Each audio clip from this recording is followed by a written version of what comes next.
Hey, welcome everybody to another session of J&J Dissect. Today we have a special guest. We're joined by none other than T.W. Brown, author of so many different zombie books.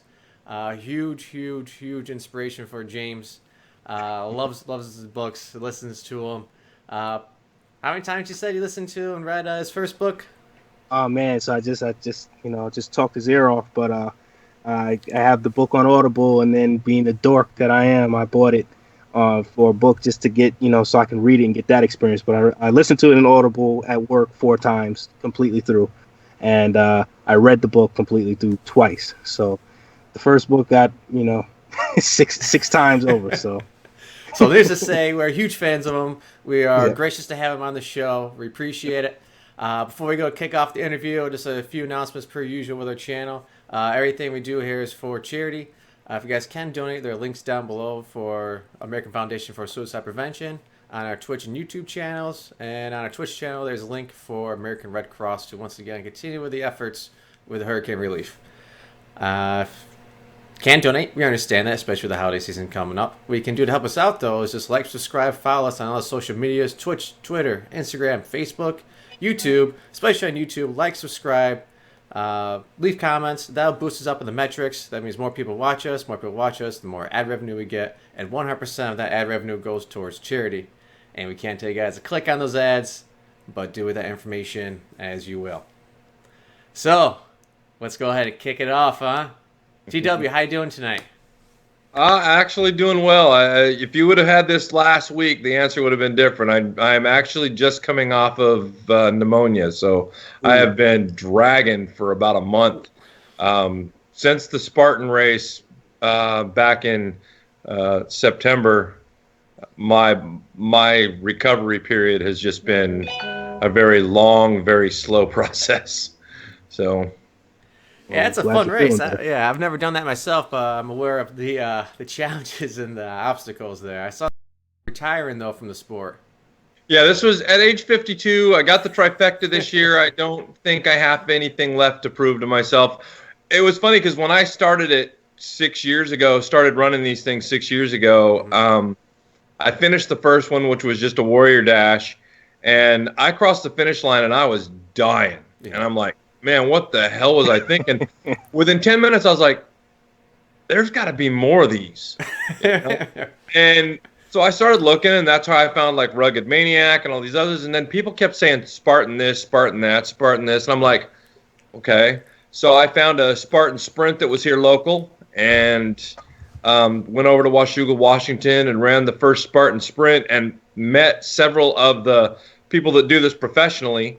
Amelia Boone and Rose Wetzel and all these other people that do this for a living, running obstacle courses, and they were so encouraging and positive that it kind of made me want to keep going. And then I had some other friends that challenged themselves one year to do the trifecta, which means you've got to run all 3 distances in the span of a year because they have the sprint, the super, and the beast. Now, the sprint is, you never know what you're getting until you get there. So all you know is that it's anywhere between 3.5 to 5.5 miles for the sprint, and that there'll be anywhere from 15 to 20 obstacles.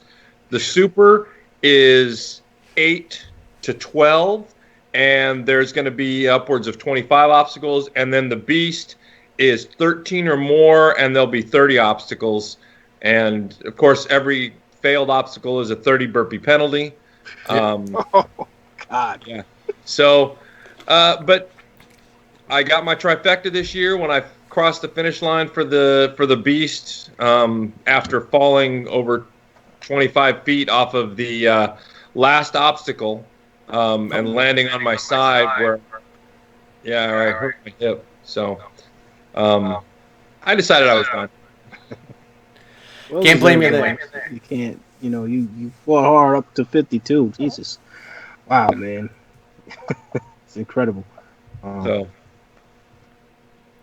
Well, So, let's go ahead. Let's talk about your books a little bit here.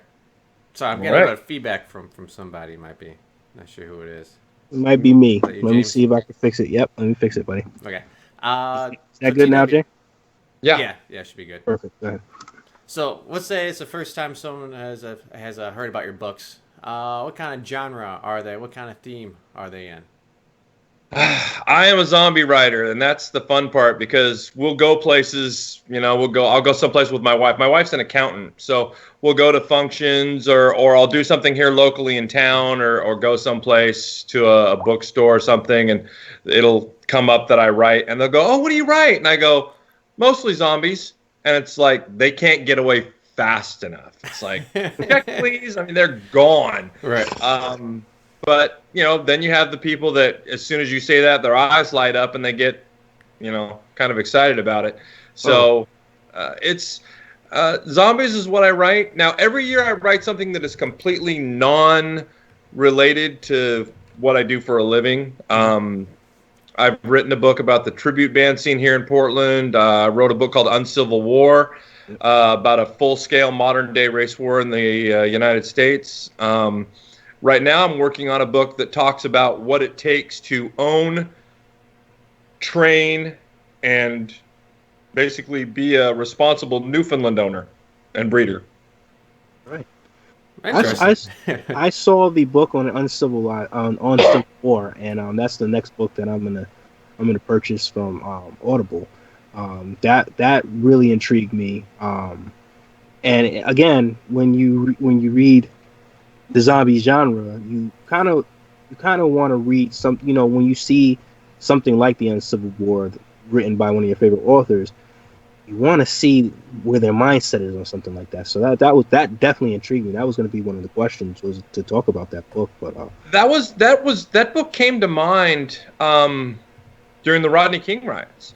I mean, I was at home watching it on TV, like pretty much everybody else at the time, and seeing what was going down, and it spurred a conversation with a couple of friends and I, and then the writer side of me just sort of took over, and I went a different direction. I mean, the mindset was, instead of going in and looting the town and trashing it, what if a group came in and organized these people and took the city? It changes things when you go from widespread chaos to organized assault. Everything changes, and that's what this group waited for, and so that's kind of the premise behind it. I had no idea, and yeah, life is cyclical, so we've kind of come back to a really weird time that we're living in right now. But it almost seems more relevant now than it did when the idea came up, because I don't think anybody sitting there watching that stuff then thought we'd get to the point where we are now. I mean, we seem to be on these massive pendulum swings, Yeah. And I don't spend a lot of time. In fact, I've told friends and really close people that are really close to me, I don't have any agendas or meanings in what I write. There's no hidden thing in anything that I do. None of my zombie stuff is a symbolism for this or that or the other. It's just whatever comes out of my head at the time. So if people find meanings and stuff in there, that's great. But when I wrote on Civil War, the thought in my head was, if we don't fix this, this could be where we end up. This could be bad, And that was kind of the thought in my brain when I was writing it. And I don't expect it to be any kind of, world-changing thing. I mean, sales-wise, it doesn't sell anything close to what my zombie books sell. And quite honestly, I think people right now don't want that as their form of entertainment. You look at this last season of American Horror Story. People loved it or hated it. And the people that hated it, that were fans of that series, hated it because we're seeing this on the news. We don't want it in our entertainment where we're trying to escape. Correct. I mean, enough already. And just so, but it was something that it was in my head. And finally one day I just decided, you know what, I'm going to get this out and I'm going to write it. and that way it's free. I don't have to keep it up here because it's been up here since the riots back in the 90s. So it was just nice to get it out of my head. You'll have one more, at least one more copy purchase, because that was on my list, to be honest with you, along with that Ghoul Ava, which we talk about as well. My daughter, she asked me specifically asked you questions about that. We'll get into that. So we learned about you. We learned that you like to put yourself through physical pain. You're obviously a writer. Big question is that I've gotten from a lot of people was this Dead series that you wrote is distinct, is very different from the typical George A. Romero zombie. It's the T.W. Brown zombie with a twist. Would you like to explain where you came up, what these zombies are, and where you came up with the ideas for your zombies? The fun thing about the zombies that I use is, I mean, they are sort of an offshoot of what I watched in Romero. They don't sprint because I don't want to have to run from them. Because if I got to run from zombies, it's over, man. This is going to be a really short apocalypse. Right. Yeah. If it's 28 days later type stuff, I'm done. I mean, I can run for long distances at a very slow pace. I time my races with calendars, not stopwatches. There you go. And I actually had somebody ask me just today, am I ever going to talk about the origin of what started this? I've batted things around in my head, and sort of a spoiler, if you've read the Zomblog books, I kind of mentioned Zomblog was what I used to practice. It was kind of my warm-up to write the Dead series. Okay. They're not related, but you'll see a lot of similarities in what goes on. But the Zomblog series is the closest I've ever come to talking about how this whole thing started. And I basically say that it began... I was reading the newspaper when I started writing Zomblog, and a scientific research team was down in New Guinea, in one of the countless islands, and they had discovered a brand new species of rat that had never been seen before. Yep. It had no fear of humans because it had never encountered people before or anything else like that. And I was like, and there you have it. Just to, not even to interrupt you about the New Zealand thing, there's a New Zealand zombie movie, Dead Alive. Yeah. And that movie talks about the rat monkey. It's very similar to what you're talking about now. Sorry, I had to get that in there. Oh, that's okay. That's actually Peter Jackson, Lord of the Rings fame. Yes. Boom. With the famous the lawnmower scene. Yes. Oh, yeah. We're on the same wavelength. Yeah. We've dated the same girls, man. Keep going. I'm sorry to interrupt. I had to get that out there. But other than that, the differences in mine from what you might find with other people's is, for one, there's the baby cry that some of them make, which is, I won't say stolen, but it was inspired from Romero. Yep. If you've watched the original Dawn of the Dead is the guy when he's sitting there with the box uniform shirt on, and he's sitting there, the baseball guy. Yeah, and you hear that sound in the background. It was never attributed to anything. Nobody knows. I mean, most people just ignored it. But when I was a kid, when I first saw that movie, that noise jumped out at me because it reminded me of one of my sister's dolls. And I'm like, she had this thing. It was called Baby Alive or something like that, which is a creepy name for a toy nowadays. But, it made this really weird crying noise.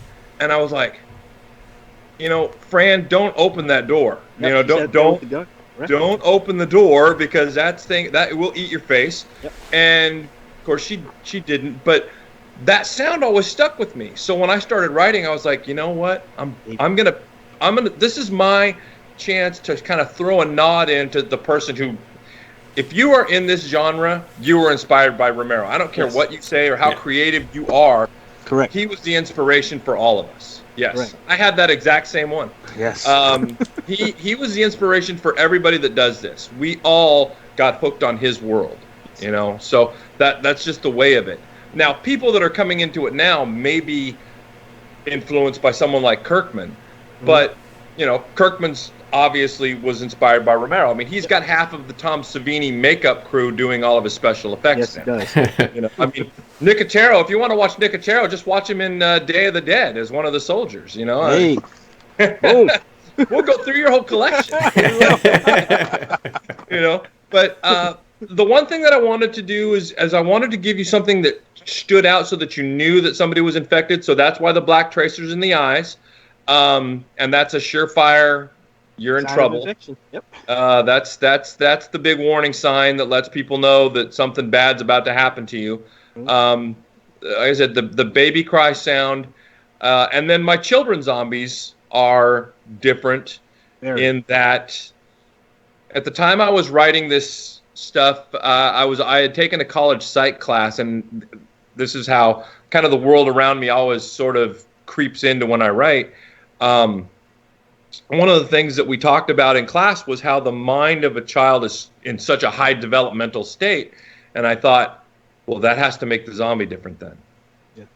And so that is sort of the inspiration behind my children's zombie and their different reactions. There's little teeny firings that happen. And, you know, if you think about a child, when they meet somebody new, they reach that age where at first they love everybody, then they reach that age where they hide and they're kind of afraid of you. And that's sort of the mindset, if you will, of the child zombie in my series. But they become somewhat organized, and they have varying levels of this ability, some probably more so than others, just as in anything. There's always going to be a hybrid, something along the line.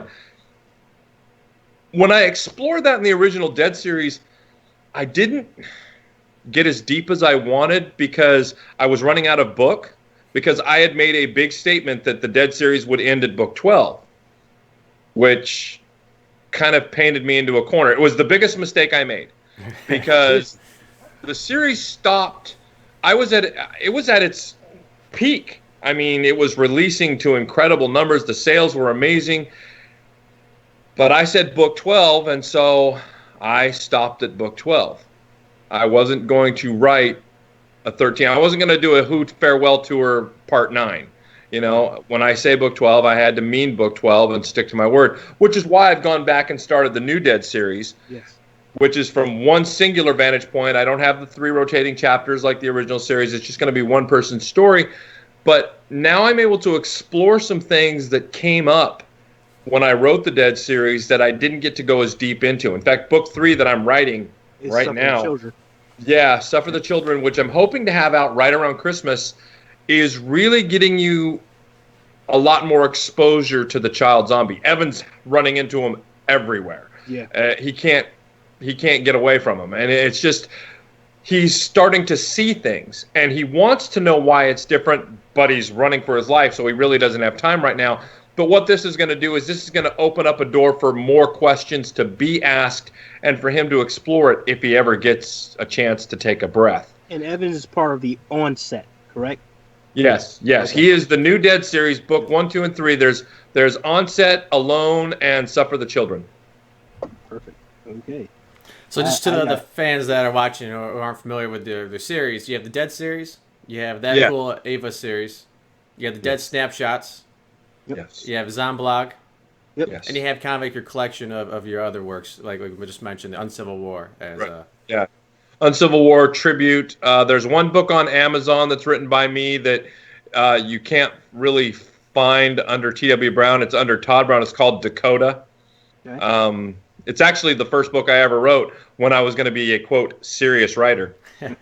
Or before the zombie thing happened, Dakota was going to be my series. That was going to be the series that I was going to pour my heart and soul into. I did thousands of hours of research on the American Civil War. I was living in South Carolina at the time, and the basic premise is it's 2 guys from the modern era that get thrown back to 1861 right off the coast of Charleston, South Carolina, right before the start of the Civil War. One of them's white, one of them's black. Who's going to have a problem? Wow. That's so that is that was going to be my series. And I still get an occasional email from people that are like, okay, are you ever going to go back and write more of this? And I'm like, yeah. It sells like a book every 3 months, man. I mean, it's not a bill payer. And honestly, this is what I do for a living. You've got to write where the money's at. And so one of these years when I do my yearly project that's not related to zombies, I might write book 2 of the Dakota series. I've got about, I don't know, 20 or 30,000 words worth of it sort of jotted down. I did a lot of research in Dakota for book 2, so it's there. I just haven't had time. So, and since I have to do a snapshot for all 50 states and probably about a half a dozen to a dozen different countries, I don't know when I'm going to get to it. We do have a quick question from the live chat. It's a little off the wall over here. What is your favorite soda? My favorite soda to drink is actually cream soda. Love it since I was a kid. That was it. But what I usually drink is Diet Dr. Pepper. Nice. So.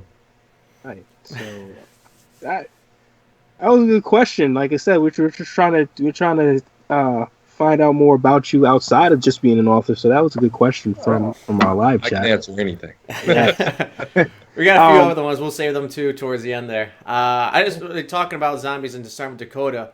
What made you shift to zombies then? Why zombies? I was taking a college creative writing class, and the teacher walked into class one day. Her name's Mrs. Bose. Actually dedicated the first Zomblog to her because she walks into class and she says, all right, stop trying to impress me with all of this crap you think I want to read, all of this deep, symbolistic, meaningful garbage. This is creative writing. I want you to write something fun. Do something different. Right. This is your chance. Okay. So I was like, all right. So I jotted out this zombie story real quick. This was back in 2008. Turned it in. Next day after class, she's handing out everybody's papers, and she goes, Mr. Brown, would you stay? And I'm like, oh, she didn't mean it. I'm so screwed. I'm a straight A student. This is going to be a B. And she goes, why aren't you writing more of this? And I was like, because it's been done. She's like, no. And this dates the moment this happened. There is a brand new series called Twilight. It's vampires. You're going to tell me that vampires have been done and nobody should do them again? And I was like, well, I guess it's popular. I don't know. I mean, I could try. And she goes, you should write this. This is really good. And so I started writing a daily writing exercise, and I made it as a journal, and that's where Zomblog came from, which was never supposed to be published. I was never going to publish it, but it got a bit of a following, and then I got an offer from a publisher that wanted to publish it in 2009. Right before it was supposed to go to print, they wanted to send me a new contract where they got more money and I got less money. And I just said, you know what? I wasn't going to publish this anyway, so I'm good. I'm out. And my wife put it together, and that's what I got for Christmas in 2009. She went online and went to CreateSpace and got it done. And I had a physical copy for a Christmas present in 2009. Birth of the Zombie for T.W. Brown. Yeah. Just got exclusive information there, people. I have a question. Obviously, it's from my daughter, as I said. That Ghoul, Ava. Talk about that book and how that's different, because that's different from the Dead series, obviously. And what made you write That Ghoul, Ava? It's a horror comedy series, and it's got a lot of 80s humor and 80s references in it. Yeah. And it was originally the very first short, because the first book isn't really even technically a book. It's sort of a novella. It's a short story. And I wrote it as a birthday present for one of my first ever fans. And her Twitter handle is That Ghoul Ava. Okay. And so as a present, I wrote her this story because she's kind of a sarcastic, snarky girl, which I adore. Mhm. And so I wrote this up, and she got it for her birthday, and she's like, when are you going to write more of this? And I was like, I'm not. It was just a present. She goes, you need to write more of this. Yeah. And I was like, okay. So Ava is one of the things that I write when I'm taking a break. Yeah. She's my chance to kind of clear out, especially if I write something really dark. And apparently Suffer the Children is a pretty dark book. Can't wait for that one. And it comes on the heels of Snapshot Las Vegas, which was extremely dark. Well, you know what? You spoke about the Uncivil War, and Snapshot Las Vegas really, really kind of relates to how you describe the Uncivil War, because Joel Landon is trying to organize a group. Did you get that idea from Uncivil War? No, it's funny. When I wrote it, I had nothing in my head other than I wanted to write it from the guy who was going to become a villain in this world, but write it from his side so that people could see why this person makes the decisions they make. You don't have to like him, but at least now you see why. And that was really a struggle, because it's hard to write a character that you know people are not going to like, and to make them the center of your story is even harder. And even his number one henchman, I mean, Deborah's a whole different box of evil. I like that you made a female antagonist to be his right hand female, a right hand woman. Yeah. That was very unique. I don't want to spoil it for anybody. I'm not going to. You have to read the book. I talked in our last show, and I also told you, when you're watching a zombie movie and you're in the genre, there's only so many times you hear epic lines like "They're coming to get you, Barbara," or in Dawn of the Dead, when there's no more room in hell, the dead will walk the earth. Yep. Or in Day of the Dead, you hear villains say, you hear Captain Rhodes at the end choke on them. His last act of defiancy, to the zombies as they're ripping them apart. He's not going to choke on them. So, those stick with you. But Snapshot Las Vegas had, to me, it ranks. And I told on Monday, I said it's not even to Brown Nose, but the phrase "I sentence you to the darkness" should make anybody want to read this book. That's one of the greatest lines in probably the genre's history from a villain, because this is what the book is all about, and what Mr. Brown has said. And it's just like, can you go into that line and where you got that line from for this awesome villain, Joel Landon? When I went to Vegas a couple years ago, it was for my 13th anniversary. My wife and I went down to renew our vows. Mm-hmm. And a good friend of mine put us up at the Signature Suites there, the MGM Signature Suites. And we hooked up with her and took her out. She lived in the area but had never gone out to the dam. And I wanted to get some idea of the layout because I already had the idea for the Snapshot book in my head. So I wanted to go there and on foot kind of wander around the place. So the first thing I do is I pulled the tour guide aside and I said, "Look, I am not a terrorist, but I have some questions.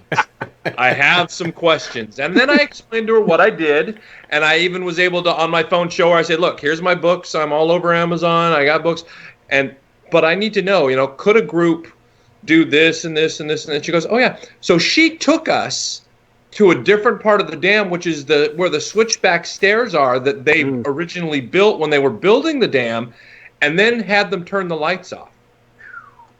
And it was like outer space. There was no light. You could touch your face and not see your hand. Wow. It was that dark. It was an absolute blackness.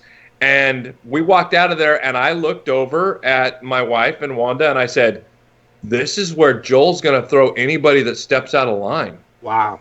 And he's going to sentence them to the darkness. In fact, that's what he's going to tell them. "I sentence you to the darkness." And I looked at Wanda, and I said, because she was part of the whole thing, and I said, "Well, I will, when I get this done, I'm going to send you a shirt." and it's going to have the logo on it, and it's going to say, "I sent you to the darkness" on the front. So, wow. This was Snapshot was another thank you gift. It was my thank you to Joel and Wanda for hosting us during that period when we went down for our 13th anniversary to get remarried. I spent an afternoon hanging out with Joel Landon and with Wanda Beers to just sort of chill and kick back and visit, and we went to dinner with them. She had tickets to a show for us that we went and saw while we were there. It was a wonderful time. And so I told her, I said, my thanks to you is going to be Snapshot Las Vegas. And I even pulled Joel aside. I said, Joel, what kind of man would you be if this all went down? And he goes, an asshole. There you go. And I said, all right, then. My type. There you go. I said, you're going to be a warlord. How's that sound? He goes, it sounds fine to me. So, yeah, it was a thank you gift, and the inspiration for the story started there. But like I said, writing it was a whole different thing. It was probably one of the toughest writes I've ever had, because there aren't you're in it, or you're partially through it at least. There's not a lot of happy feel good moments here. And that's a hard thing to write. It's hard to keep that level, and you have to keep that degree of intensity up. And it's funny because as Deborah's character began to develop, more ideas came into my head, and it made it so easy to see how this is what that's become. Basically, is a huge backstory for a future villain that Evan Barry is going to have to deal with. Okay. I'm gonna let Jay ask you another question before my head blows up. Go ahead, Jay. Well, let's talk about your writing process real quick. How do you approach a book? Do you start like, here's the beginning, here's the end, here's like the arc, here's I'll figure out the filler, or you just kind of whatever comes naturally to you, you just start writing from point A to point B? When I sit down to write, I don't use outlines. Mm-hmm. I will be honest and tell you that certain characters that did not see the final pages of the original Dead series, one of them in particular left 2 books earlier than I planned because he got himself in trouble and I couldn't get him out of it, and none of my characters are MacGyvers, so he was kind of stuck. The person that you and I spoke of was actually supposed to make it 1 more book as well, but again, he got into trouble and couldn't get out of it. And well, that's realistic, though. That's what really would happen. And I think Jay and I speak on that every single show. We it's almost like we want to beat the dead horse, and we talk about that.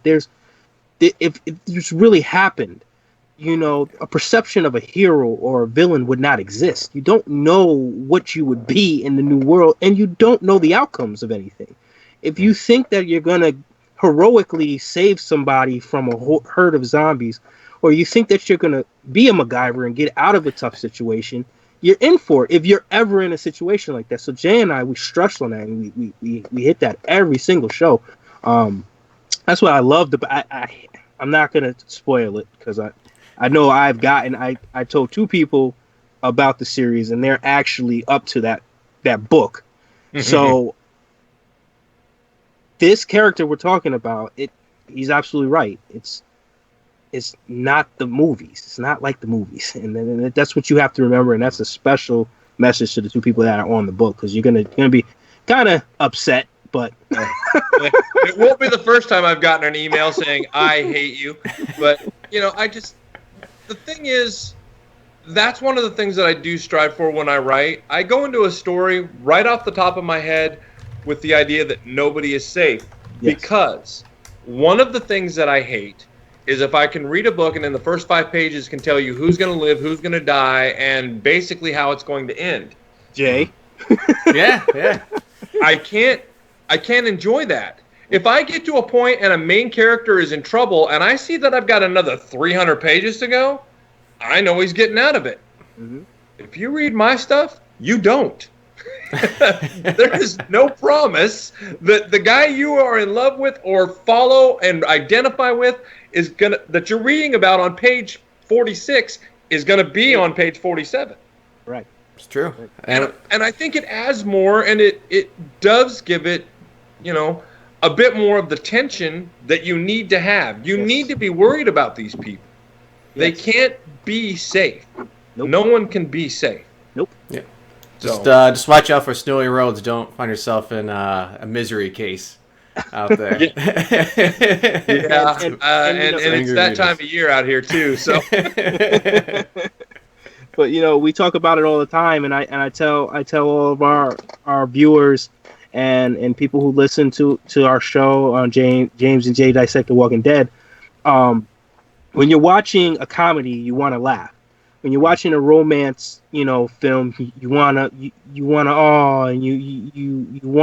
a romantic ending. But when you're watching a horror film, or you're reading a horror book, or you're watching The Walking Dead, you don't want the main idea to me as a horror genre fan is if you have something that's horrible, you don't want to spoil the horribleness with a comedic ending. You want it to be horrible. That's why you're watching a scary movie. You want to be scared. You want the bad ending to it, because that's what horror is. It's not a feel-good story. And I totally agree with you. You read some of these books and the hero gets trapped in page 3, and like you said, they make it to the end. In a real horror movie, they should die. The Grudge is a perfect example of that. Nobody should beat Kyaku because it's a curse and it's never ending. So you want to be scared. You want it to be a bad ending, because that's what a horror movie does. That's what it's supposed to be. So that's why I love these books, and that's why I'm a faithful reader of them, because I know that nobody's safe for real. And it's just amazing that we talk about that, and then you stress that even more in the last point you made. But I'm gonna turn it over to Jay, because I'll keep going on and on and on. And I think with your book there, you just mentioned you're telling it from the point of view of the villain. I think it's easy to create characters which are completely black and white. Here's the hero, here's the bad guy. But to color them in gray, they challenge the reader's kind of perspective and their own morality as a reader. Like, I kind of like this guy. Yep. But he's kind of a jerk too at the same time. I don't know how I could, handle these emotions about it. Especially in the podcast, like we've been talking about. Scarcity of food. I tell you what, I get hangry pretty fast, and I start getting desperate after a couple hours of not eating. So I might be the nicest guy, after a large meal, but give me a few hours, I might go the bad guy way. I'll send some in the darkness for a Happy Meal, sure. There you go. The grocery stores are going to be closed, man. Yeah. I mean, it's that's the thing. And I watched, one of the things that helped me early on was I watched that Life After People series that was on History Channel. Yep. I watched it up through about year 15-ish to get some good ideas, because I really don't care what's going to happen 2,000 years from now. Yep. Neither did my characters, and neither would the zombies. So but it gave me an idea of how things were going to break down. Now, obviously, I can't include everything, because the East Coast, there are some power stations and there are some chemical areas that are going to be a mess. But I can't really speak to those, and there comes a point where if you add too much of that into your stuff, you're chasing your tail.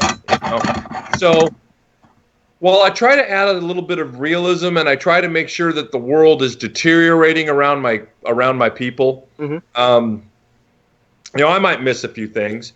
But like, for instance, in my world, after year 1, cars are done. Yeah. That's it. Because without treatment, gasoline goes bad.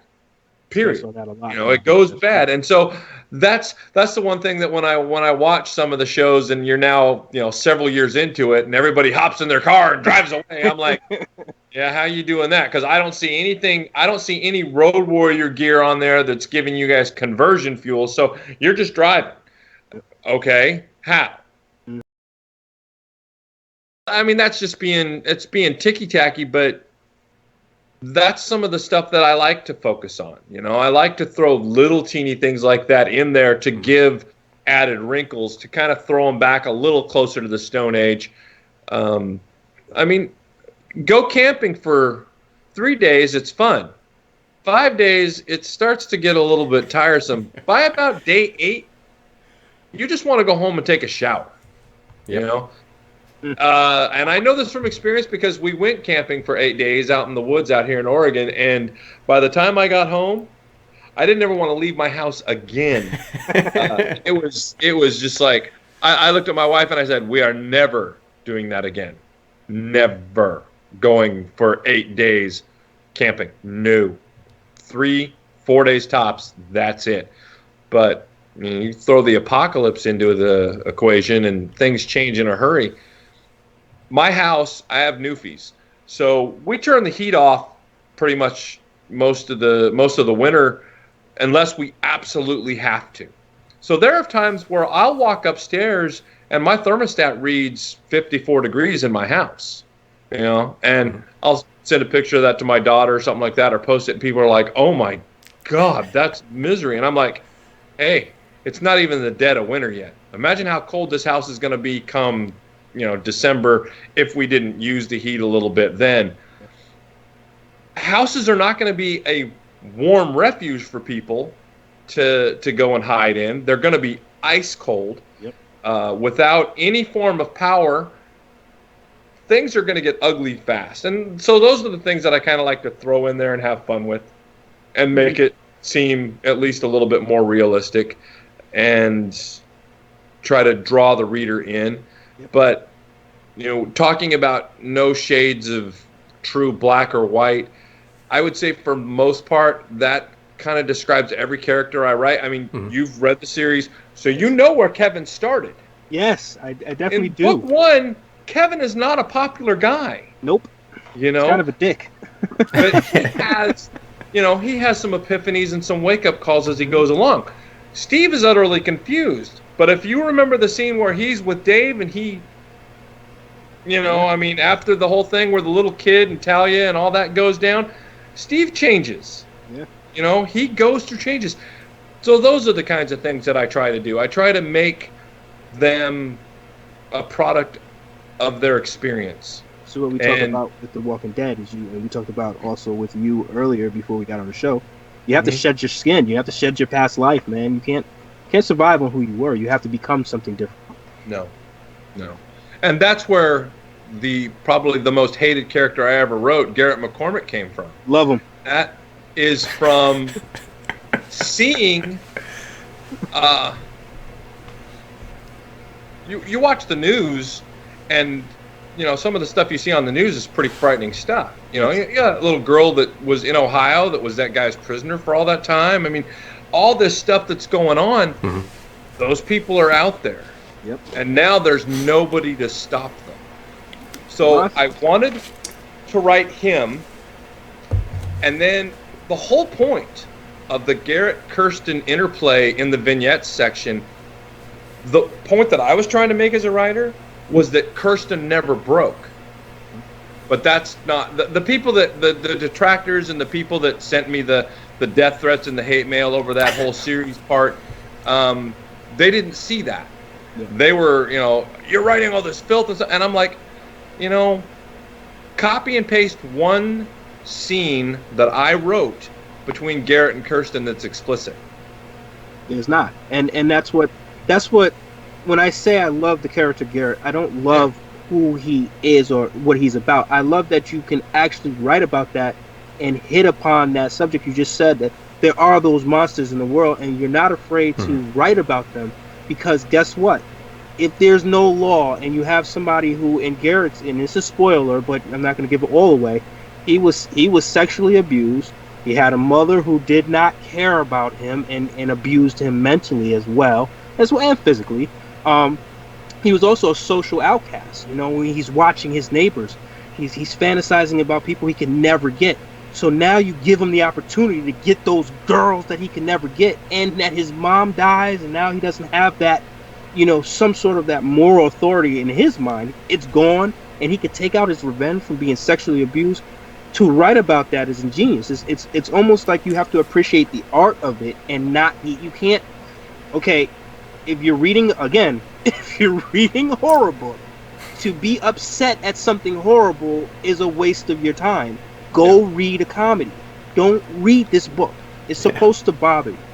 Yes. You know, so that's why I love the character. I don't love, who he emulates, but. Well, and that is actually the only storyline in the entire Dead series that I knew how it was going to end when I started it. That was the only one that I said, you know what, I'm going to do this, and here's how it's going to end. And so that is the only story in the entire Dead series that I had a game plan for. Everything else just sort of happened. Winged it, huh? Wow. Good to go, man. It's incredible. So when talking about the apocalypse in your writing, which is your favorite kind of, I guess, time era to write about? The onset, kind of like soon after, or like long-term effect of it? I really like the early part. Mm-hmm. It's a fast write for me. I mean, there's a lot going on, and action scenes are super easy to write, in my opinion. I mean, for me as a writer, if I get into an action scene, know that I probably zipped through it in a single session, a single day session. It was just like in, out, done. And, 20 pages worth of what was going on was easy. When you get into the meat of things, like, for instance, when they're setting up their camp in Dead, when Steve and everybody gets to that one location and they start setting up, that was actually very difficult. I Google Earth it. I look at it really close to try and get a lay of the land. I come in 3D of the terrain and get line of sight because I want to know where things are. And then I have to build their stronghold. So I have to come up with how are they going to do that. So when they built the berms on either side with the trenches and all that, that's just, that was how my mind put it all together. I mean, I just built it as I went.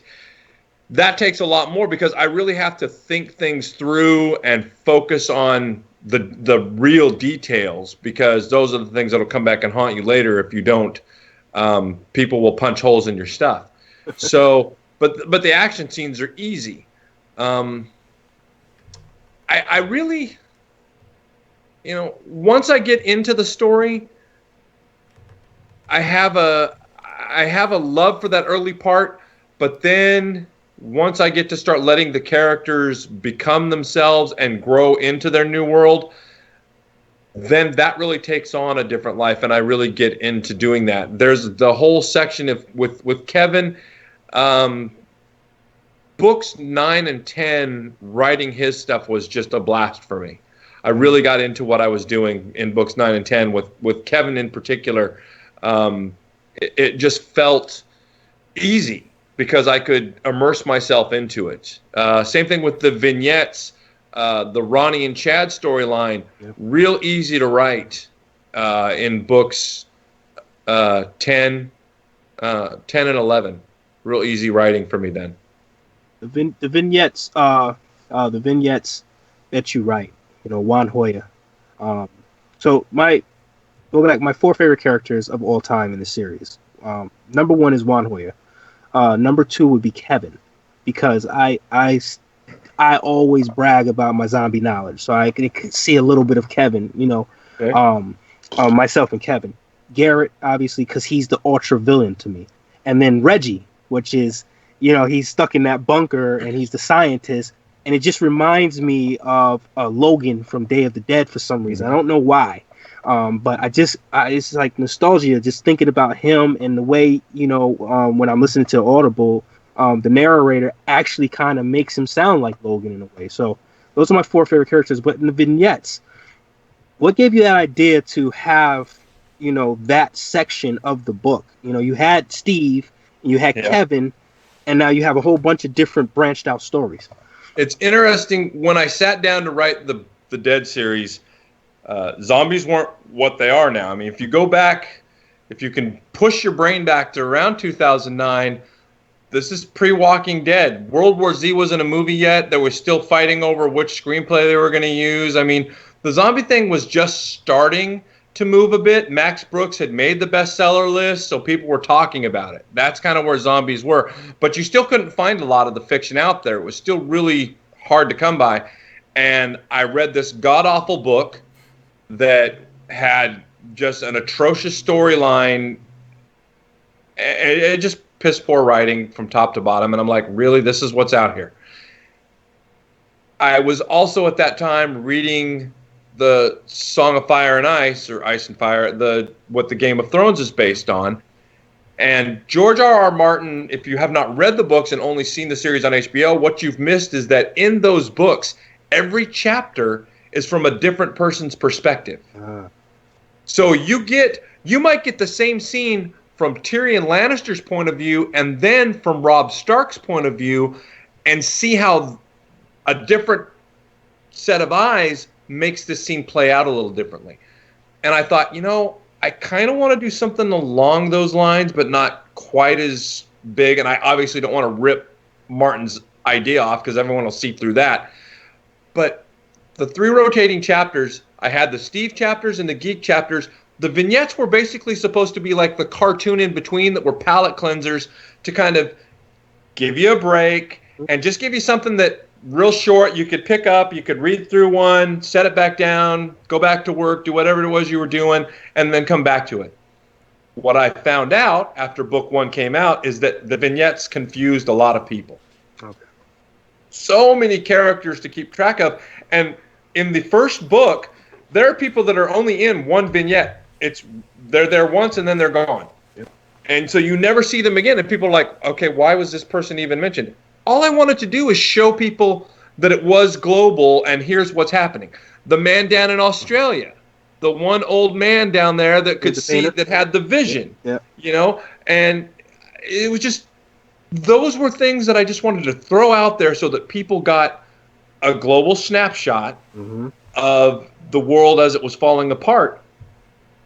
And giving them all these other names, just like I said, confused a lot of people. As I wrote the series, I got better at organizing it. I actually put the vignettes in the same order. So, this vignette was going to be the first one of each chapter. And I came up with a formula where in every book, every 3-book arc, I would introduce one that was just going to run for the 3-book arc and then it would be gone. So, the Reggie thing goes through one series of 3 books and then is replaced by someone else. And Jinx and whatnot. Yeah. The only vignette that couldn't seem to die was one. One story just had to keep coming. And, the whole Tight Like a Tiger thing was actually something that a friend of mine, Juan Hoya, said. And that's why I gave the character his name and used the phrase that he loved to say, because I could hear him babbling it all the time. So, I didn't, that was not my original line. I didn't come up with it. And I've since heard that it was said someplace else by somebody else, but I have no idea. But the vignettes are basically supposed to be palate cleansers. I never thought that some of the characters, and Juan has been a favorite for a lot of people. Yes. I never thought that was going to happen. I never realized how much those characters might resonate with certain people. And that was also why, because every Dead book is 18 chapters long, so every story gets 6 chapters. Every 3 books, sort of a nod to Lucas, is a story arc.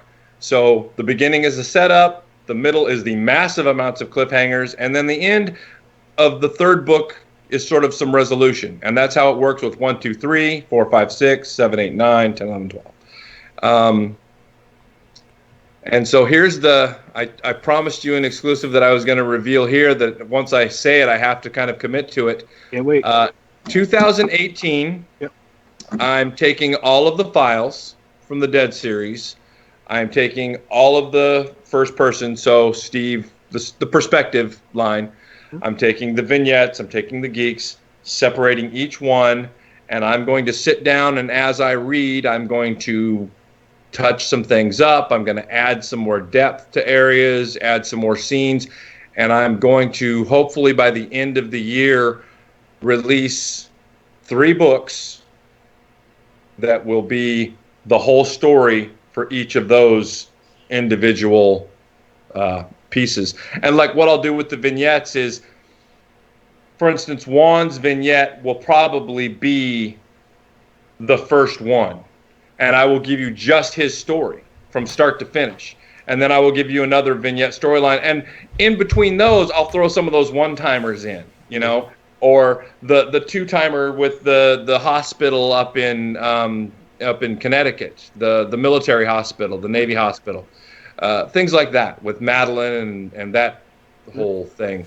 But I'll throw those out there in between the ones that lasted a bit longer. So, but each book is going to have the whole story that people have read from the Dead series, but it's also going to have, I would venture to say, since each one is probably close to 330 to 340,000 words long, because the series itself clocks in at about 1.2 million words. I think they'll probably each one be closer to around 500,000 words apiece by the time I'm done. So each one of those books would be the equivalent of easily 5 books. Like so it'll unrated director's cut.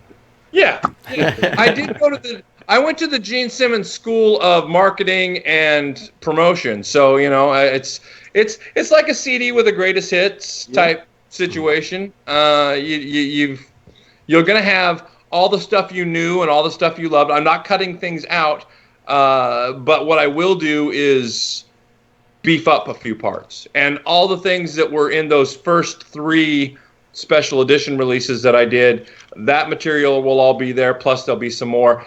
I really want to go into depth on the Geeks trip to Pennsylvania that went terribly, terribly wrong, even more so than what I did in the one rewrite touch-up that I did.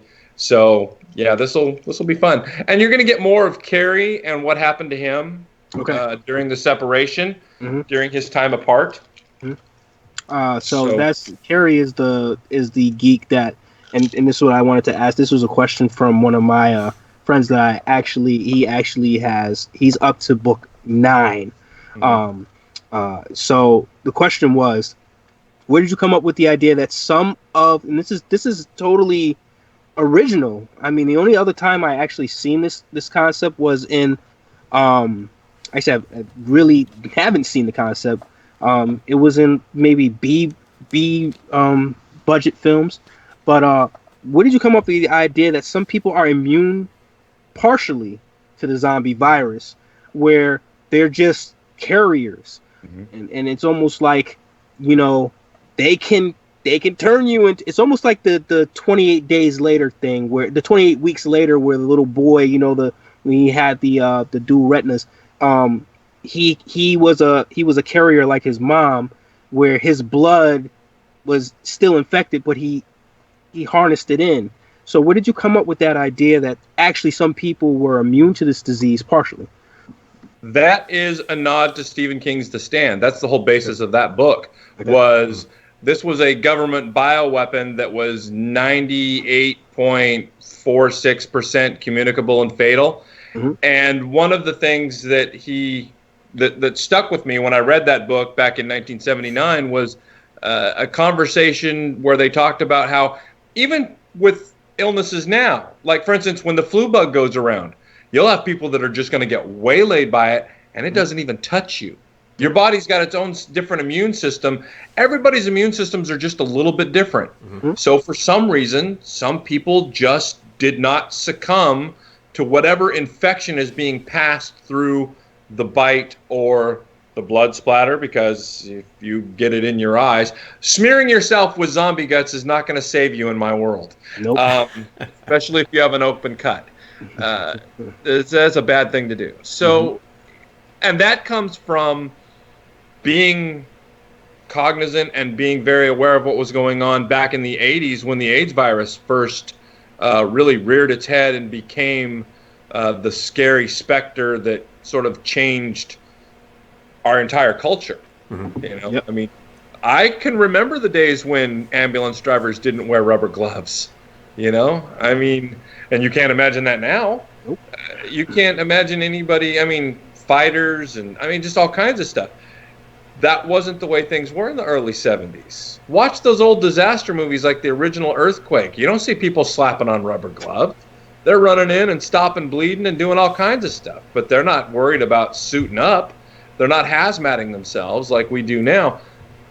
The AIDS scare and how that virus, the lies that were spread about it, about how it could be caught and all that other stuff, those are all things that I looked into and that interested me when they were happening. And so some of that comes into play with the whole zombie virus. And so in my world, that's why the immunity doesn't happen. But just like some people are immune to it, like you alluded to, being immune doesn't mean it's not drifting in there somewhere. There are animals that are carriers of certain diseases that don't demonstrate the illness.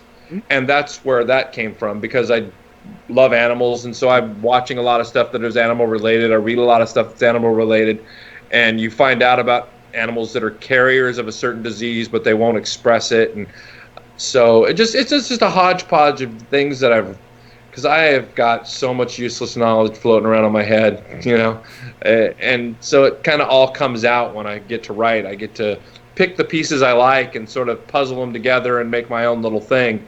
And that's something that will eventually come into play with, again, the New Dead series, because I didn't get to do as much with it as I wanted to. But there's going to be a real schism between people that are immune and people that are not.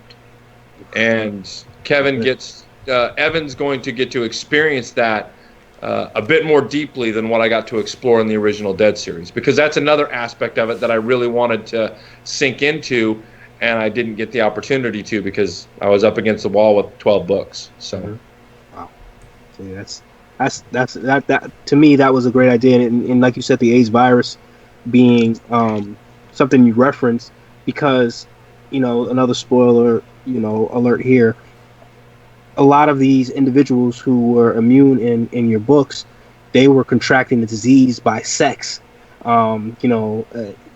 Kevin we found out something about Kevin, but it prevented him from doing things later on because he was knowledgeable that people contracted this disease in sexual activities. So it was definitely a nod to the early 80s and how the virus wasn't known, and that's a great way to put it, great way to incorporate that. So I appreciate it because it's different. So it is fun. I said, it's another reason why I don't write with an outline, because if you write with an outline, you can become linear and you might miss out on the fun. Mm-hmm. It makes it, to me, more, it's kind of an overused phrase, but it's more organic for me to be able to just let the story unfold as it does. It doesn't mean that there haven't been times where I've wanted to scrap 25,000 words because I'm now I almost did that with Kevin. Because I wrote him up into a sequence of events, and I'm like, I don't like where this is going, but I'm 25,000 words into it. And I knew that if I deleted it, I'd probably write myself right back to it just using different words. So I let things go the way they went, and I did that with lots of characters. I wrote scenes that I didn't anticipate. I had characters that were never supposed to be important that became important and became more central than I ever intended. Deborah Allen is a perfect example of that. She was just supposed to be a henchman. Yep. She was never supposed to be what she becomes in Vegas. When I sat down to write it, she was just going to be one of. This was all supposed to be the Joel Landon show, but it really became the Joel Landon show and the Deborah Allen show. They both have sort of equal billing on the marquee. Well, he said he saw her as a young female version of himself early on in the book, and he even had a connection with her. Again, another spoiler alert. When he said to himself, her her face, her lips were set downward. I wonder what it would be like if she smiled. So he saw a lot of things of himself in her, and he saw potential of her becoming him. So that's why I'm like, I love this. I love Snapshot Las Vegas. And Jay will tell you, I always stress that I love villains. Yeah. Well, and yeah, and see, that's also a nod back to my 80s fandom of the whole professional wrestling thing. I mean, I was a fan of the Four Horsemen and Degeneration X and all that stuff. I loved it when they beat the good guys. I was there cheering for them when Ric Flair is busting Dusty Rhodes open, and the Horseman and Tully Blanchard's got him in a barbed wire wrapped cage, and I just all that stuff. You cheered for the bad guys. I found that writing them makes them a little harder to cheer for. Because you're really putting people under a microscope, and you're going to see things that you may not want to see, and people might identify with certain things and then realize that they're identifying with things that are in the villain, and nobody wants that. Nobody wants that bouncing around in their head. So it can be something that's difficult, which is why when I wrote Vegas, I knew that people were going to love it or hate it. I knew there weren't going to be a lot of people that were lukewarm. I knew that there were going to be plenty of people that were going to be like, there is not a redeeming person in this book. I don't like it. And I was okay with that. I'm all right with it. So I have a couple of questions from some of the viewers as well. This one's coming from our friend Tim. It's two questions here. First one being, how many books total have you written? If you know that off the top of your head. There's 12 books in the Dead series, 6 books in the Zomblog series, and then there's Portland, Leeds, Liberty, and Vegas. So that's 18, so that's 22. And then 2 finished New Dead books, so that's 24. So in the zombie realm, I've got 24. And then there's my non-zombie stuff, Dakota, Tribute, Uncivil War. I think that covers most of it. And then a handful of short stories that are out here and there and everywhere. Okay. 27, give or take a few out there. Right around there. All right, good to know. And follow-up question to that is, will there ever be a screenplay, movie, animated film, or some other medium for the Dead series? For the Dead series, that's hard to say. I'm in talks with a couple of people that are interested in graphic novelization of Leeds and Liberty, but they've also got a lot of projects sort of on the burner, so this is sort of a maybe thing. There is a screenplay being done for the Zomblog series that might eventually become a radio drama. That Ghoul Ava is being converted into a comic book. We're playing with that. In fact, there's probably going to be a Kickstarter with that next year. I work with a guy named John Donald Carlucci, who is just... it's one of those times where when he said he wanted to work with me, I was like, really? Why? I mean, this guy is super talented as an artist. Just, I mean, incredible. And he's like artist cool too. I mean, you talk to him or you hang out with him or you follow him on Instagram and see what he's doing. I mean, today he's had a picture of him with this big like fake fur sort of scarf thing that he's wearing with his coat, and he's just like kicking it downtown. And the guy is just, like I said, he just like exudes artist cool. So he's fun to sort of hang out with and talk to. And I still, like I said, can't believe that he took an interest in Ava. And we met at a convention, a horror convention, and I walked over to his booth and saw some of his artwork, and I was instantly a fan and wanted to buy a couple of his prints. And then he asked me what I did, and we talked about it, and I shared that Ghoul Ava with him, and he started laughing. He was reading through it when I came up to him a little later on the next day, and I was like, oh, what are you doing? He goes, I'm reading your book. It's hilarious. And I was like, oh. He goes, have you ever thought about maybe, comic book in this or something? I'm like, I'd love to. I just don't know anybody who does that sort of thing. And he goes, I do. Okay, cool. And then he goes and disappears on me for like a year. I don't hear from him or nothing.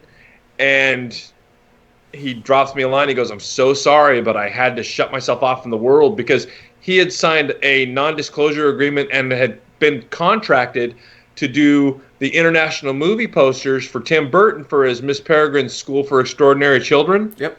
And he couldn't say anything about it, so he just didn't talk to anybody because he was afraid that anytime he opened his mouth, he was going to say Tim Burton. Yep. So, but yeah, we're slow going. I mean, and this kind of gives people think things just like happen overnight, and this is a project now that is over 2 years in the making, and I've got a couple of images that he's done for some sample panels and stuff like that, but we're not even close to a release yet because it does take time, because he's got to clear his schedule of the things that he does that makes money. Yeah. Mm-hmm. To do this venture that he has no idea of the success that it may or may not have. So it's one of those things where I'm at his mercy, but I don't have any desire to go shop it or find somebody else to do it. I've got JDC doing my stuff, and that's who I want. I love this guy. And so if it takes him 5, 6, 7, 8 years, I don't care.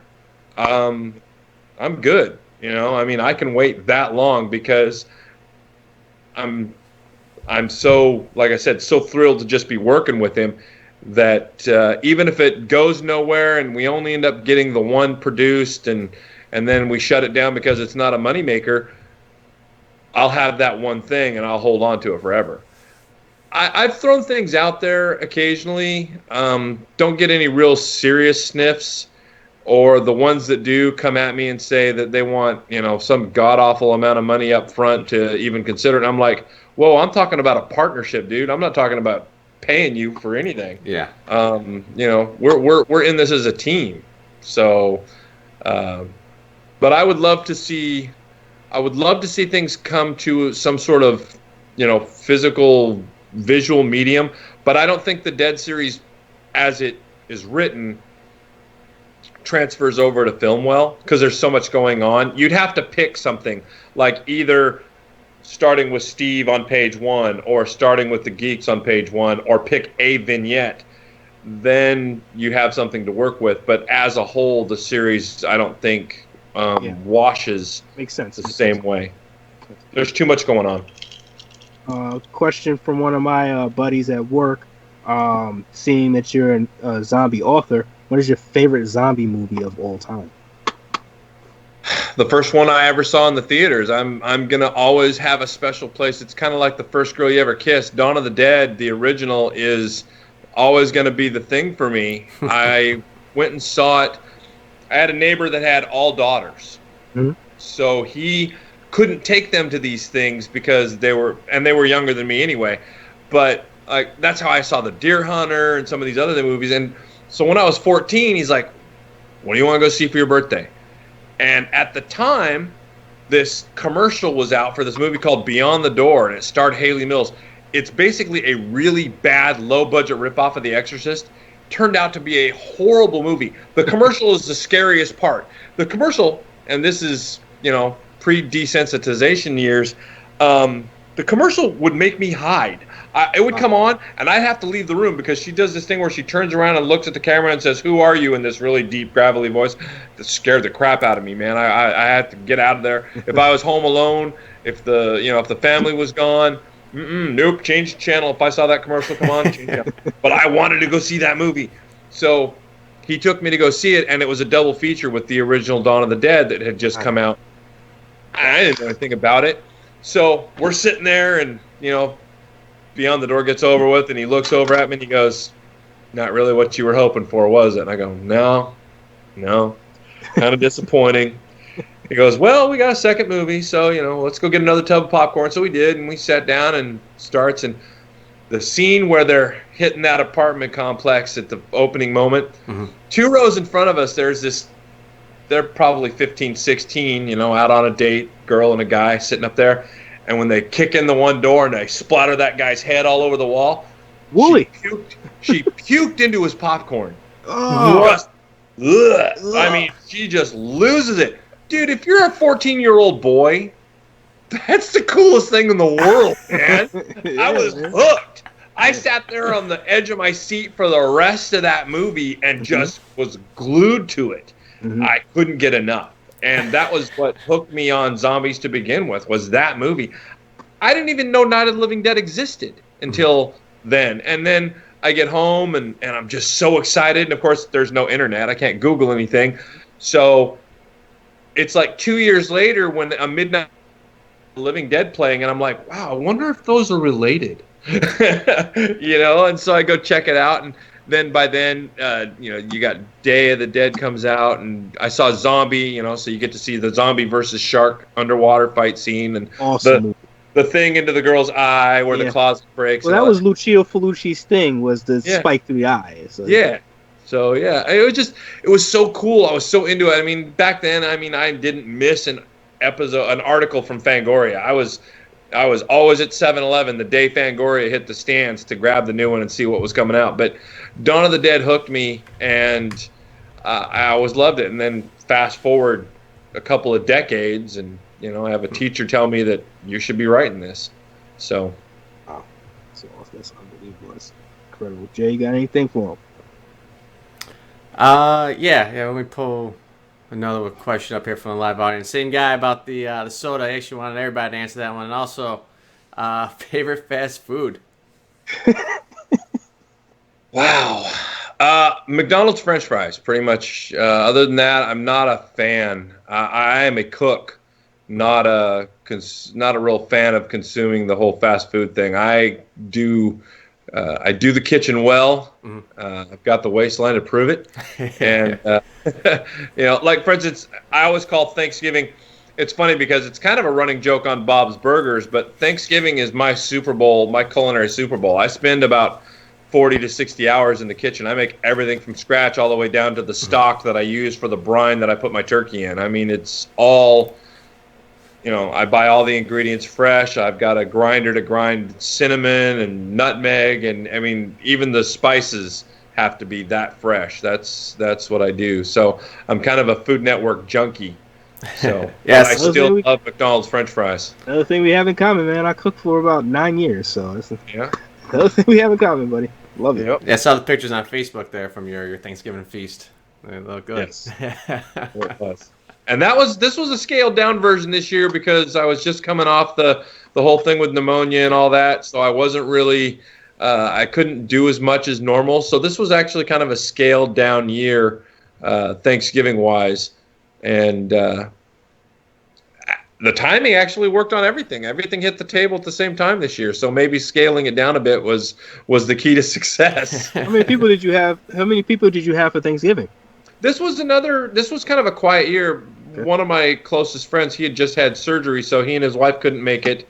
And they work with an organization called Iron Tribe, which is a kind of a halfway house program for the Native American community coming out of institutions, the different prisons and stuff. So usually each year we have them, and they may bring somebody that just got out that is transitioning to the streets and getting one of their first big meals since after being locked up for however many years. So it was just this year. It was just my two sons, my daughter, my wife, and I, and that was it. And my other daughter was down in California, so we didn't even have her this year. But yeah, so it was a smaller table. Normally we have 10 or so here. Between my family and then a couple of friends that usually come. We usually put out a blanket invite for any of our friends that maybe this is the year that the kid is with the other spouse, because there's a lot of that out there. Yeah. And the people that don't have their kid that year, a lot of times they may just stay at home or they may go to a buffet or something. And for me, that's no way to spend the day, So come over, eat, and fall asleep on the couch watching football. So we usually have a pretty... It was kind of subdued. It was kind of quiet. And a lot of that had to do, like I said, with just coming through the pneumonia thing. I wasn't really able to throw out the invites and get a lot of people in like normal. Wow. It's incredible, man. Hey, speaking about football, how about the Seahawks? Huh? I'm a big fan myself over here. Kind of a rough season. There was some injuries going on. I saw that. Yeah, another thing on Facebook I saw. Nice. Love my Hawks. Yeah. I've loved them since Seattle brought them, in 1976, the first year, and our only victory that year was against the other upstart team, the Tampa Bay Bucks. But our secondary has been decimated. Yeah. Sherman's out for the year, and this is probably the last season we have Sherman on the team. Chancellor's gone.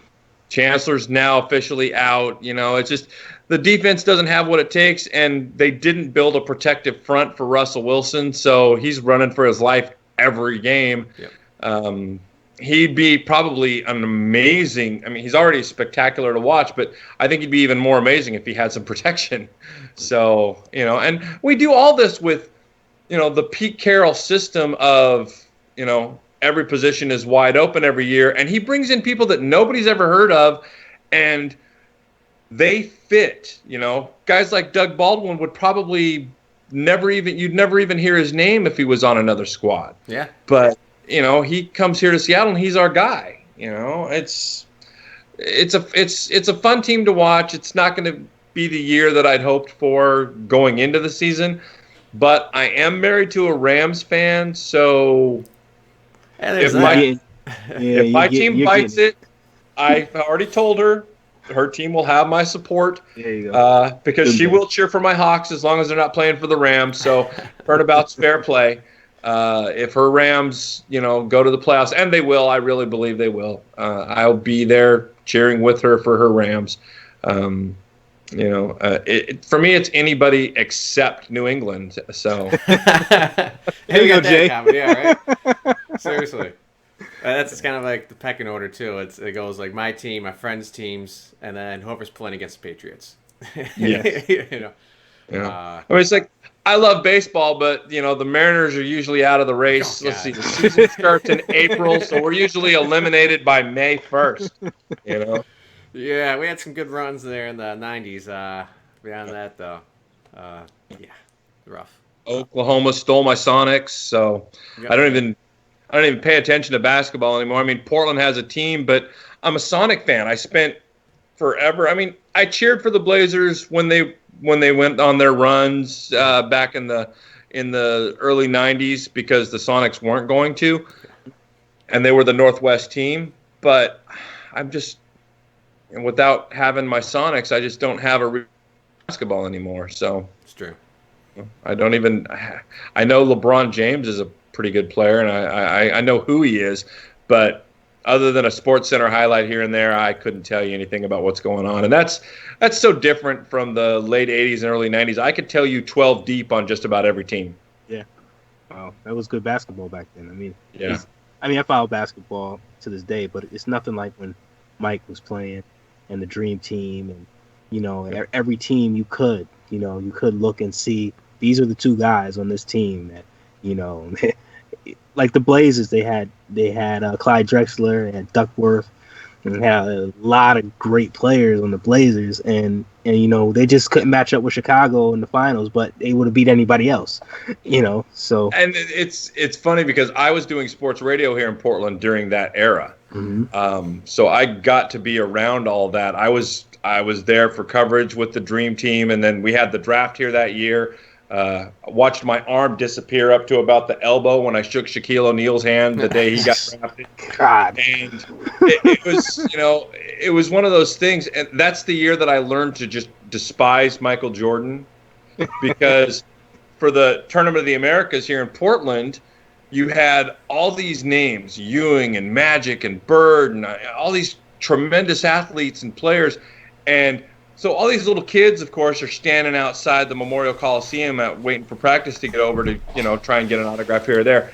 And Jordan would surround himself with security and bum rush through the crowd, jump into a limo, and go away. Meanwhile, Magic's wading out into the crowd signing stuff. Barkley's out everywhere signing stuff. And I'm just like, you're kind of excuse the language, but you're kind of a dick. Yeah. And so I pretty much, from that point on, had nothing for the guy. And once Scottie Pippen saw him doing it, he pretty much followed suit. So I had nothing for him either. And then years later, he comes in and plays in Portland, and I wasn't going to be a fan of him then. So I was fortunate to meet Barkley back then, and just This was in his heyday when he was always in trouble, when he spit on that girl and there was threw somebody through the window.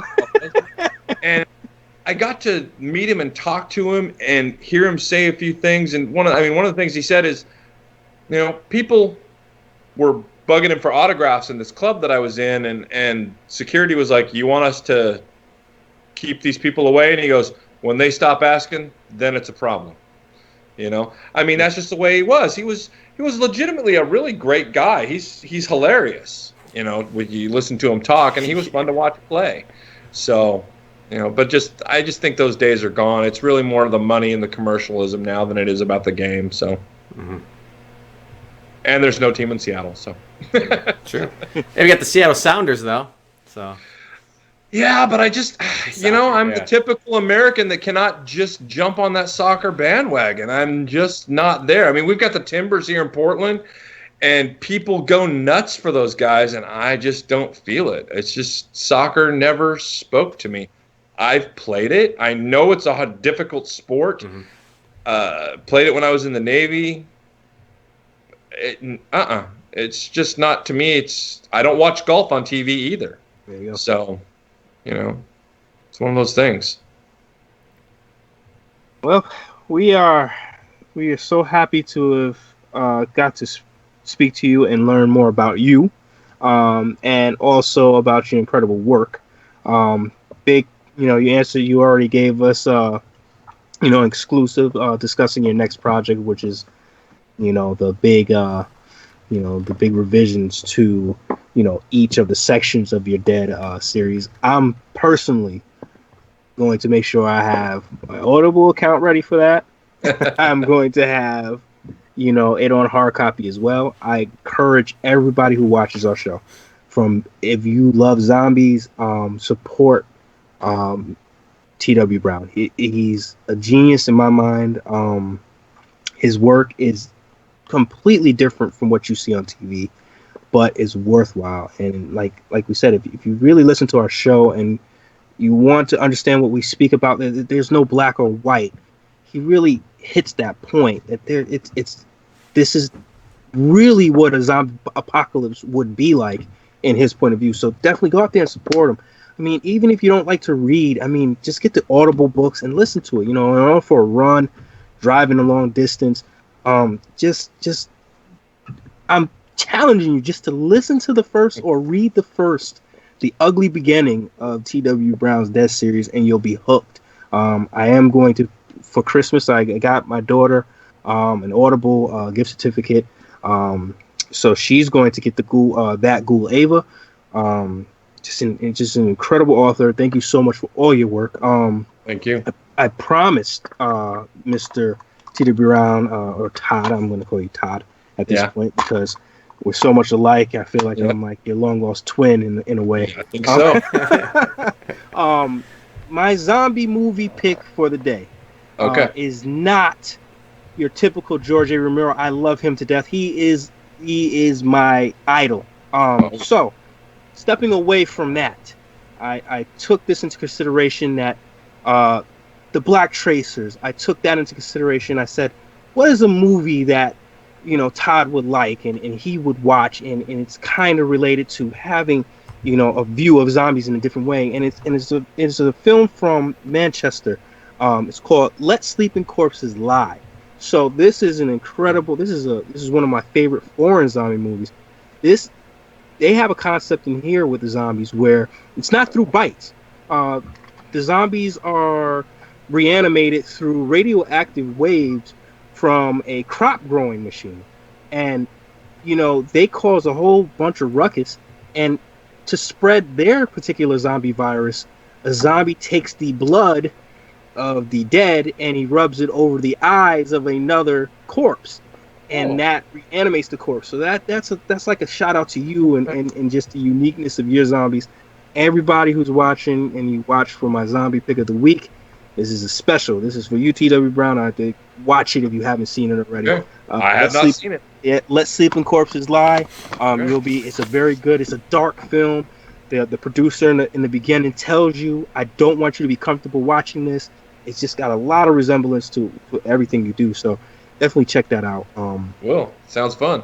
Yeah, man. And I'm gonna let Some Jake. other things in common. I figure we'll probably have this too by the time it's over. Like I said, we're dating the same girls. But I'm gonna let Jay give you a spiel from him. And then anything else you want to say or leave us with, and we'll go from there. Go ahead, Jay. Yeah, so real quick, TW, where can we find your books? Where's the best place to purchase them? I am spray painted to the Amazon wall. That is, I mean, there's other ways and other outlets, but honestly, the Amazon thing is really what pays the bills. And if you go into the KU program, which I signed into, you're exclusive. Your digital stuff's exclusive with them, but you get the per page thing on Kindles and stuff like that. And like I said, it's a business. I mean, I have to go where the money's coming in, and Amazon is it. I understand that there's outlets like Kobo, and I know that some readers haven't been able to stay up with the series because of the fact that we're there and they don't do Amazon or for whatever reason. But I can't hold any ill will towards Amazon. People go, oh, they're a huge corporation, they're this or that. I go, you know what? Okay, and yeah, they are a successful corporation. Yes. I mean, that's just the way of it. That's so, and they are what pays my bills. So I have nothing but good things to say about them. So if you go to Amazon, I'm all over the place. Audible, audible.com. Again, I am spray painted to the Audible wall. They are owned by Amazon. Yep. So it's the same company basically. If you send me an email because you just can't jump onto the Amazon bandwagon and you've got an e-reader, I'll see what I can do. I'll try to find a way to get a Mobi version, and I'll email it to you to see if it's something that'll make you want to look further into the series. The first one will sort of be on me, so to speak. So, and as you found out, if you email me, I will answer. That's another thing I want to thank you about. You can email a lot of people. This guy, I emailed him and he got right back to me. I bombarded him because I'm just this ultra fan, and I just hoped I didn't scare him away. But I just kept going crazy and then falling over and stuff, not doing any work because of him. But he is a genuine person, so he gets back to you. So don't think that he'll just forget about your email. He got back to me quicker than some of the people I work with. So it's like the guy is on it. So thank you for that as well, man. And I hope I wasn't too much of a no. Like I said, some of the people that I'm best friends with now are people that I've met through this venue. I mean, my friend Wanda down, she lived outside of Vegas. They've moved since then, but Wanda is a good friend of mine. She started off as a fan, and then one thing led to another, and we've just become friends. I've got a friend over in the UK that lives in a place called Basingstoke. Her name is Vix Kirkpatrick. Yeah, that's the character. Yeah. She's a friend of mine. And that's where. Here's a real quick, because I know we're wrapping this up, but I will say the hardest thing for me as a writer is to name my characters. If it was left to me, you'd have 3 Steves, 2 Jakes, 5 Jamies, 3 Crystals, and a Sheila, because names just don't come to me. So I pirate all my friends' names. There you go. That's awesome. So Jay might show up in a book. Yeah, I that's when I heard the snapshots and I reached out to you, said, hey man, Albany, New York. I already told him I'm the ultra villain. I prefer. If I'm going to be the ultra villain, I want to win in the end. I want it to be different. I want it to be bad. Okay. So I reached out to him about that, and that's when he got back to me, and that's how this whole thing started. But again, man, it's just incredible to have you on here, and Jay for putting all this together. Check out our website. I always say that. Donate to the charities. Check out author T.W. Brown. He has a ton of stuff on his website. If I could, real quick, one of your charities, the suicide prevention one, that's one that if people can click on, I'm a real big supporter of. I've lost a couple of friends to it, so I've seen it firsthand. I know what it does to you to be the person that is still alive when your friend isn't, And one of my books is, if you look at the beginning, the one that's narrated there, that's dedicated to Michael Denoma, that says, you did matter. Yeah. That's a friend of mine that hung himself. Yeah. And I've seen what it does to people. I know how it affects people. So that's one that I can definitely get behind, and say, click on that one. Some friends of mine did a walk, darkness walk, first ever institution-wide darkness walk at a prison down in Santiam, Oregon, several months ago. And I donated some stuff to be used to get raffled away and that sort of thing, and supported that cause. So yeah, that's one that I can definitely push a button on. Jay? Yep, and there's a reason why we chose the American Foundation for Suicide Prevention as well. I was personally affected by that. If you want to find out more about that story, please click the link, head on over. Once again, if you guys can donate, please do. If you guys can donate, like I said, we understand that, especially with the holidays and everything coming up.